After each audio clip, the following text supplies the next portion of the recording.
Buenas noches, señoras y señores. Bienvenidos. Esto es al cierre del día de la jornada, los temas relevantes y trascendentes para el debate y el análisis. Muy buenas noches. Gracias por estar con nosotros. Le doy la bienvenida a don Mauricio Candiani. Gracias por estar aquí. Don Ernesto O'Farrill, gracias. Muy buenas noches.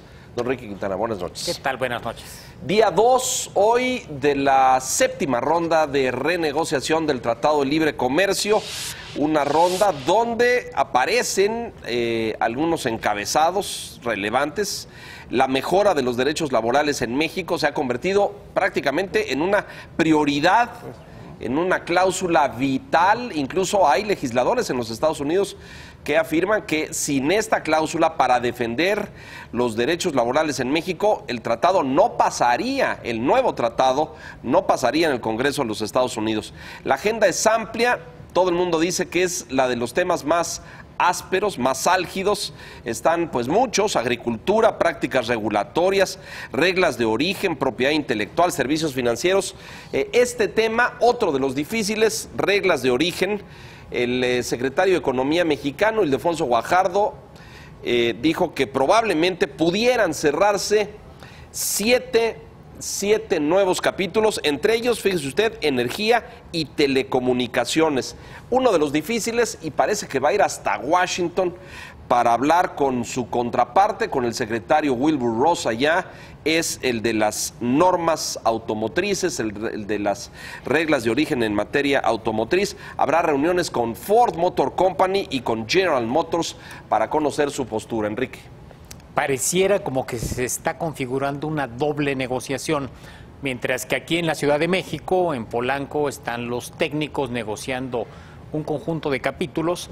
Resulta que el tema más álgido con el que arrancó la negociación desde el domingo, el de las reglas de origen en el sector del automóvil, pues pareciera que se está dirimiendo en Washington, ya que ayer el señor Bernstein se fue a Washington para hablar con las armadoras y para reportarse con su jefe, con quien encabeza las negociaciones, el representante comercial de Estados Unidos.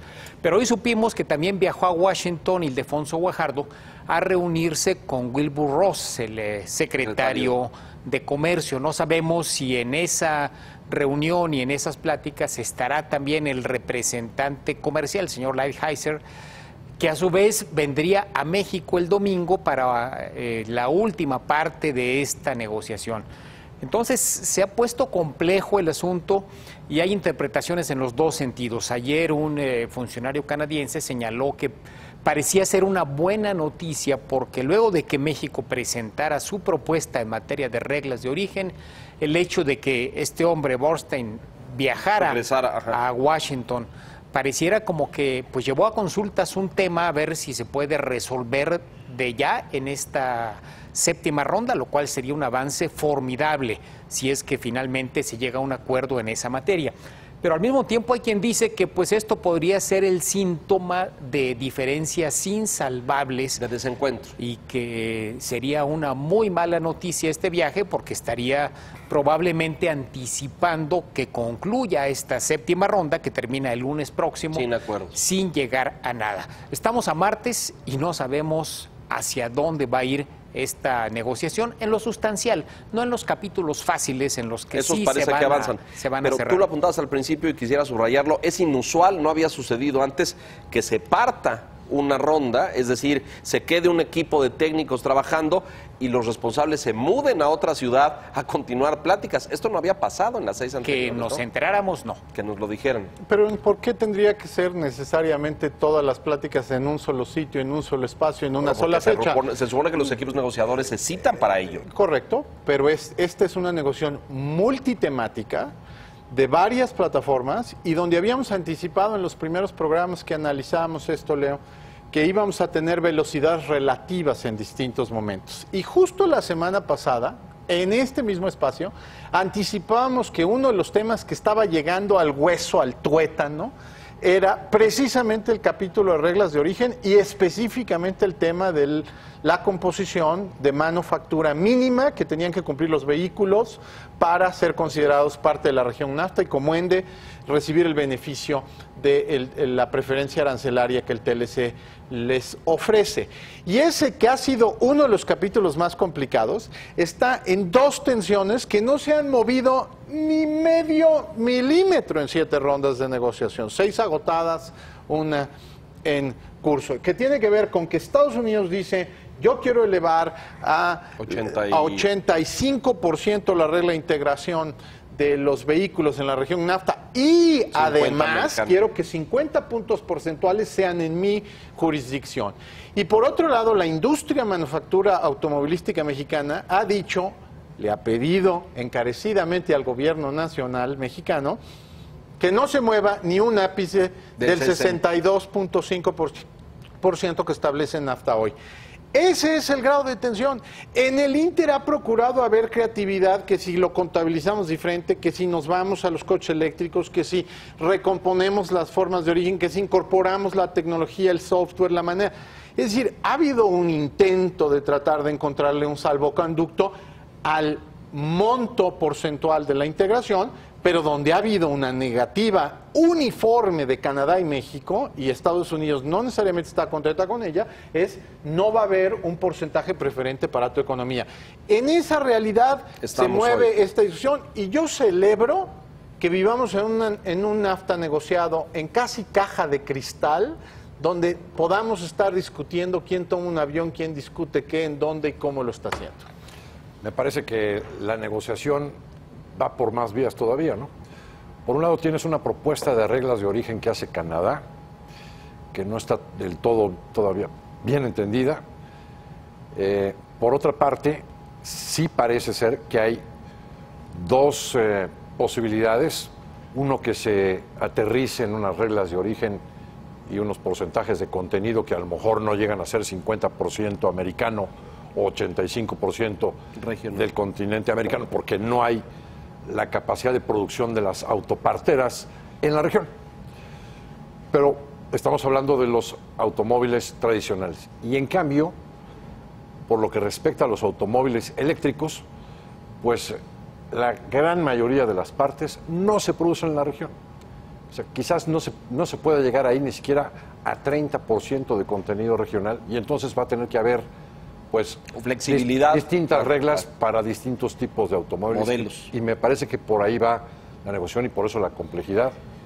Y bordando sobre el punto de Ernesto, hay que traerle al auditorio la atención que el número de partes que lleva un coche de combustión interna son muchas de las partes que nosotros fabricamos en territorio mexicano. Sin embargo, el número de partes que integra un coche eléctrico, para empezar, es significativamente menor, y no me quiero atrever a dar porcentajes porque varía, depende de la plataforma de la que estemos hablando, pero por otro lado te lleva a una proveeduría internacional que no es fácil trasladar. Y voy a poner solo un ejemplo: las baterías, que son de litio y tienen componentes de unas cosas que se llaman tierras raras. El mayor productor de tierras raras del mundo es China. No es México, no es Estados Unidos y no es México. El litio, nuestra región en conjunto es deficitaria en la producción de litio, y aunque lo quisiéramos sustituir, la mayor parte de reservas de litio hoy probadas están en el hemisferio sur del mundo. Entonces, no son discusiones que sean solamente de orden político, sino tiene que ver con una realidad práctica que le agrega complejidad. Y regional, me parece. Un tema adicional surgió el fin de semana, antes de que arrancara este proceso, o en paralelo con este proceso. Hubo una promoción del señor Peter Navarro. Seguramente recuerdan, Peter Navarro, cuando arrancó la administración de Trump, le crearon un puesto especial, un consejo económico comercial, directamente reportándole en apariencia al jefe de gabinete o al propio Trump. Nunca quedó del todo claro. Luego disolvieron ese consejo y lo pusieron al frente de un consejo de asesoría para la manufactura y el comercio. Y pues tampoco caminó. Y lo que trascendió en la Casa Blanca es que el señor Peter Navarro fue ascendido a no se sabe qué puesto. Eso es lo de las cosas interesantes, no sabemos qué nombramiento tiene, pero trascendió que iba a ser alguien influyente en la renegociación de los tratados comerciales. ¿Y por qué es relevante Peter Navarro? Porque su visión es una visión ultranacionalista de la economía norteamericana.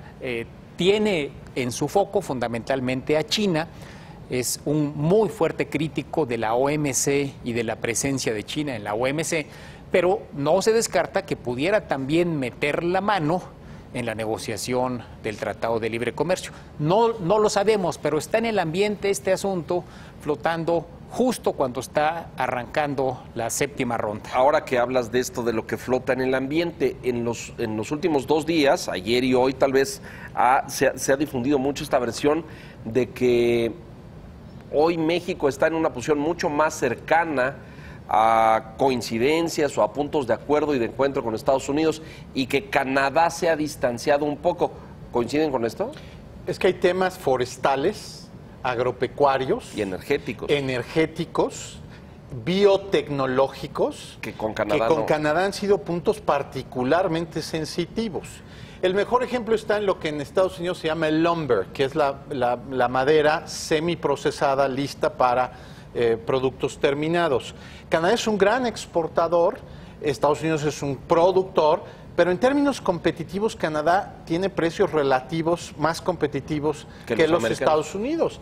Y el hecho, por ejemplo, de que Trump le haya puesto un impuesto, un arancel adicional que haya frenado la exportación del lumber de Canadá a Estados Unidos, es una gran afrenta comercial para ellos. Es como si, toda proporción guardada, nos pusieran al aguacate o al atún, una cosa de esas. Y como esa podría poner otros ejemplos, pero sí es de suyo conocido que la tensión entre Canadá y Estados Unidos en los temas comerciales se ha visto crecida exponencialmente. Ernesto. Todo lo dice el último Twitter al respecto del señor Trump, que dice: han abusado mucho de nosotros, estamos perdiendo mucho dinero con el comercio con los canadienses.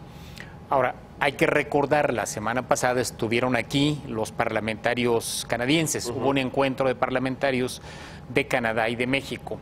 Y de acuerdo a las conclusiones que se obtuvieron de este encuentro, en México está perfectamente claro, tanto a nivel de Congreso como a nivel de Ejecutivo, que México no se puede pelear con Canadá, que no puede pensar que Canadá son los malos y los inflexibles, y ahora Estados Unidos, que está volteando a ver bonito a México, bueno, ahora sí nos echamos a los brazos de Estados Unidos. La percepción de los negociadores mexicanos es que el malo sigue siendo Estados Unidos, aquel que tiene las posiciones más inflexibles, el que convocó a esta renegociación, y que México y Canadá pueden obtener más si hacen un frente, como me parece que lo están haciendo en una buena en una buena cantidad de temas, aunque tengan preocupaciones, como lo mencionaba Mauricio, específicas, diferentes en cada caso. Bien, vamos a hacer una pausa. Así está un estatus rápido de esta séptima ronda, compleja, álgida en algunos temas, en paralelo con pláticas en Washington. Vamos a ver cómo avanza. Está previsto para terminar el domingo. El lunes. El lunes. El lunes próximo. El lunes siguiente. Vamos a ver si alcanzan acuerdos y de qué tipo. Mensajes, regresamos.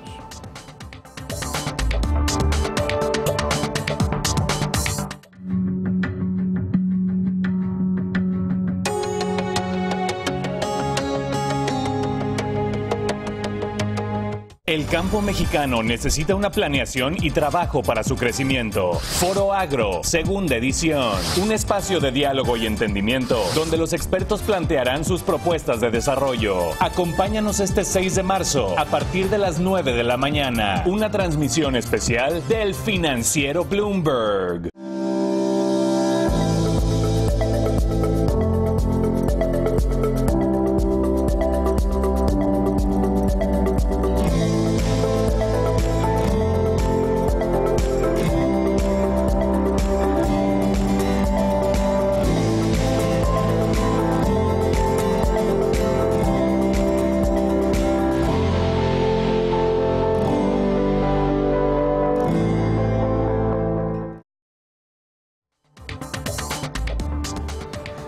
Petróleos Mexicanos reportó apenas el día de ayer pérdidas por más de 333 mil millones de dólares. Vea usted esta gráfica, son... De pesos.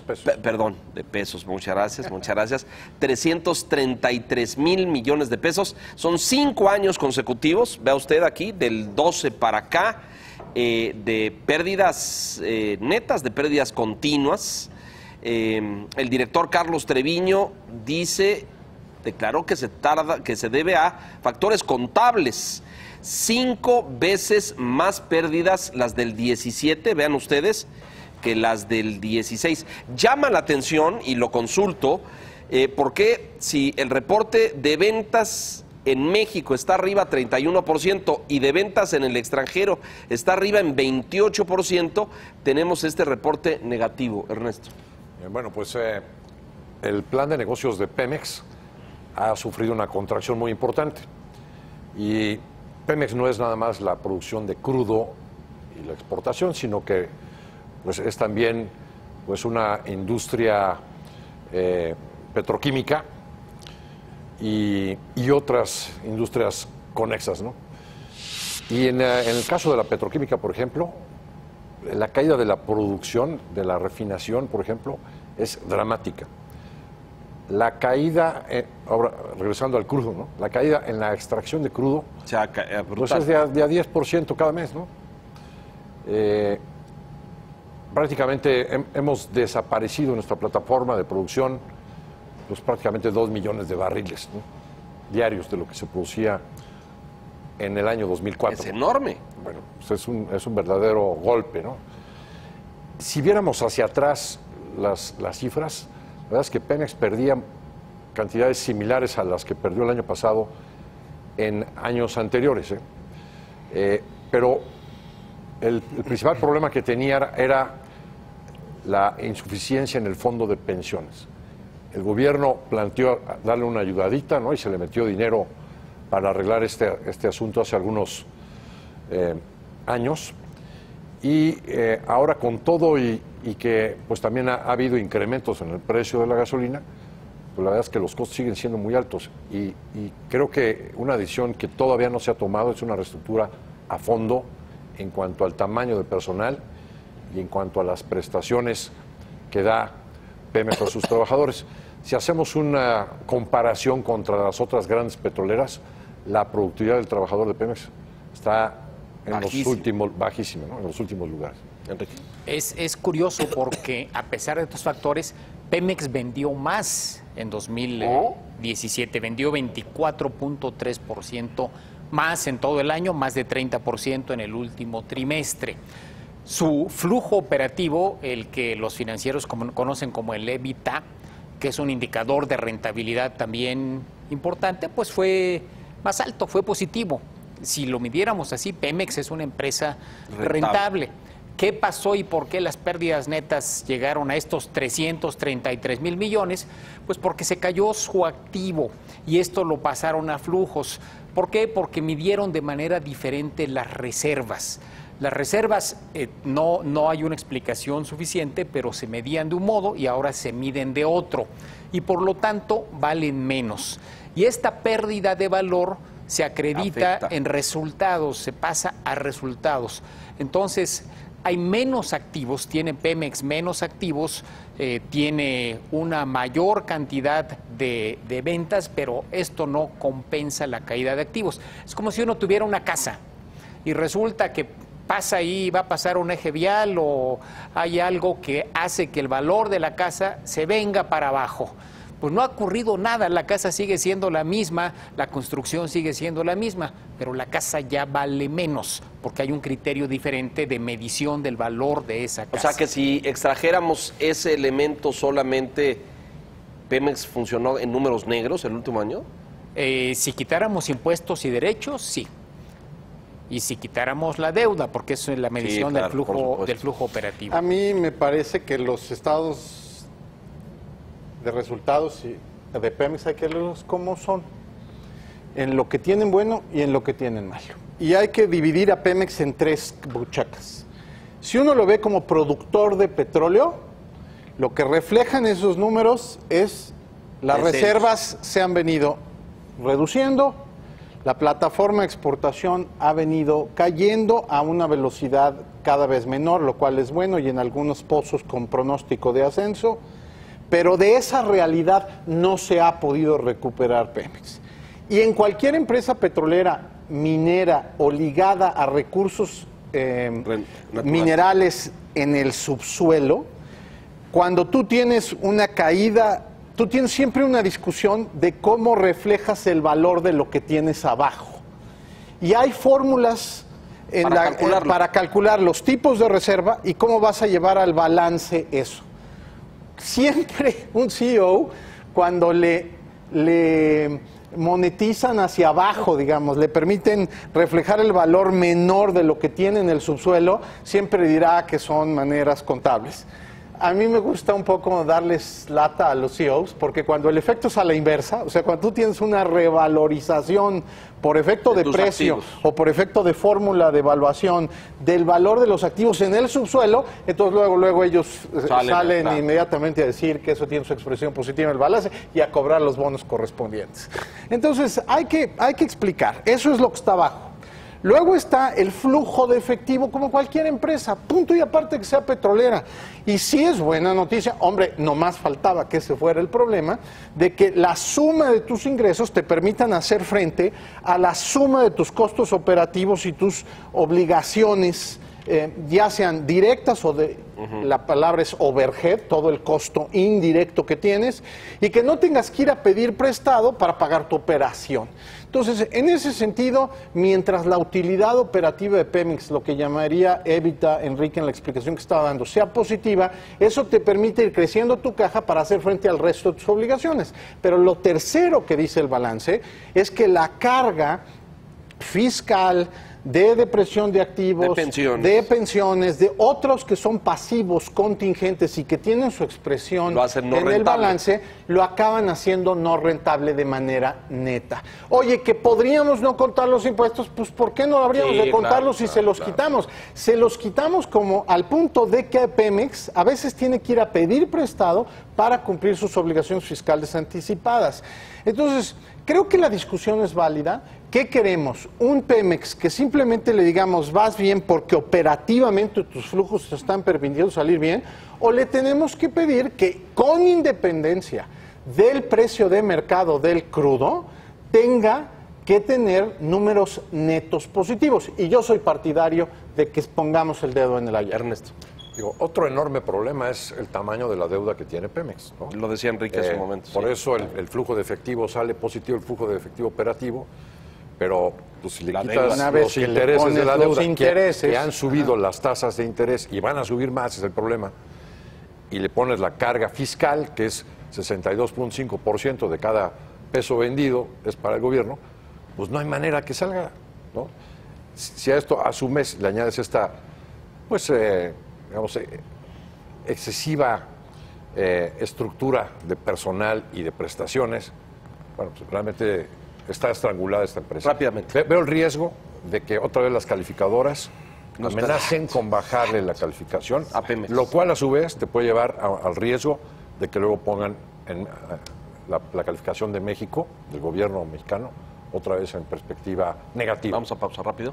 El balance tiene cosas buenas, cosas malas. Creo que hay que desmenuzarlo y ni satanizar la pérdida neta, ni justificar la pérdida neta al amparo de, estamos en EBITDA positivo y tranquilos muchachos. No, hay muchas áreas de corrección. Pero ahí, lo dijo Ernesto al principio, ¿hace falta una reestructuración a fondo? Sí, desde luego, están en eso. Le cortaron nada más 100,000 millones de pesos a su gasto. Se dice rápido, es el mayor recorte en inversión y en gasto operativo también. No se quiere hablar de eso, pero también hubo despidos de trabajadores y también hubo recortes de áreas. Y qué bueno, porque todavía les faltan mucho. Si en Pemex lo que sobra es gente, nomás dense una vueltecita por los pasillos de la petrolera. ¿Que hace falta reestructura? Sí, todavía. Mensajes, regresamos con comentarios finales.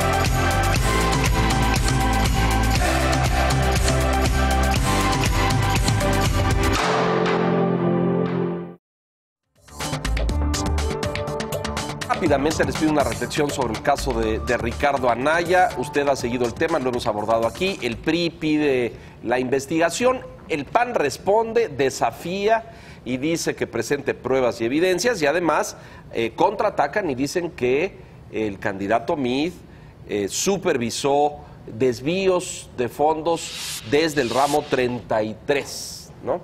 Entonces, rápidamente, antes de irnos, nos queda poquito tiempo, ¿algún comentario sobre el caso Anaya? Me parece que la PGR tiene una prueba de fuego por delante, ¿no? No se puede comportar con imparcialidad, no nada más en este caso, sino en otros casos, donde hemos visto como que pues, se favorece más al gobierno o al PRI que a los otros partidos. A mí me gusta el ejercicio de ver un candidato, ya de facto, aunque jurídicamente esté en el proceso de serlo,